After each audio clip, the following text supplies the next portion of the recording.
200 ગ્રામ MD drugs સાથે યુવક ઝડપાયો। મહારાષ્ટ્રથી ટ્રેનમાં સુરત આવ્યો અને પત્નીને બહેનના ઘરે મૂકવા જતા પોલીસે દબોચ્યો। ડ્રગ્સની ડિલિવરી કરે તે પહેલા જ પકડાયો। સુરત ક્રાઇમ બ્રાન્ચે મહારાષ્ટ્ર જલગાંવથી ટ્રેન મારફતે ઉમરવાડા ચીમની ટેકરા સલીમનગર ઝુંપડપટ્ટીમાં એમડી ડ્રગ્સની ડિલિવરી કરવા આવનાર મહારાષ્ટ્રના એક શખ્સને ઝડપી પાડ્યો।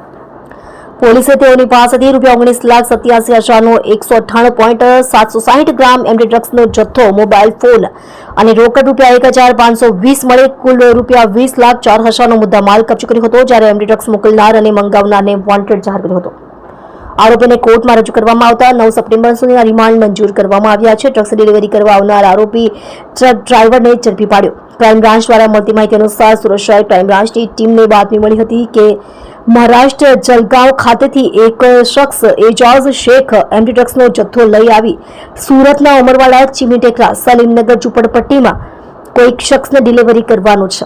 આ બાતમીના આધારે સુરત શહેર ક્રાઇમ બ્રાન્ચે ઉમરવાડા ચીમની ટેકરા ખાતે સલીમનગર ઝુંપડપટ્ટીમાં ઘર નંબર 14ના પહેલા માળે રૂમમાં રેડ પાડી એમડી ડ્રગ્સની ડિલિવરી કરવા આવનાર આરોપી ટ્રક ડ્રાઈવર એજાઝ ઉર્ફે છોટિયા ઉસ્માન શેખ રહે ગામ પાલગી સાઠગર મોહલ્લો જિલ્લો જલગાંવ મહારાષ્ટ્ર તેને ઝડપી પાડ્યો છે। આરોપી ડ્રગ્સ લઈ પત્ની સાથે સુરત આવ્યો હતો। પોલીસે તેની પાસેથી ₹19,87,600નો વજન 198.760 ગ્રામ એમડી ડ્રગ્સનો જથ્થો, મોબાઈલ ફોન અને રોકડ ₹1,520 અને જલગાંવ સુરતની રેલવે ટિકિટ મળી કુલ ₹20,04,120નો મુદ્દામાલ કબજે કર્યો હતો।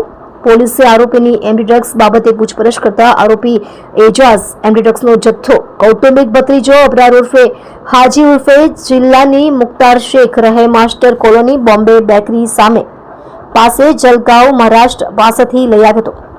જે ડ્રગ્સ લઈ તે તેની પત્ની સાથે મહારાષ્ટ્ર જલગાંવથી ટ્રેન મારફતે સુરત ખાતે આવ્યો હતો।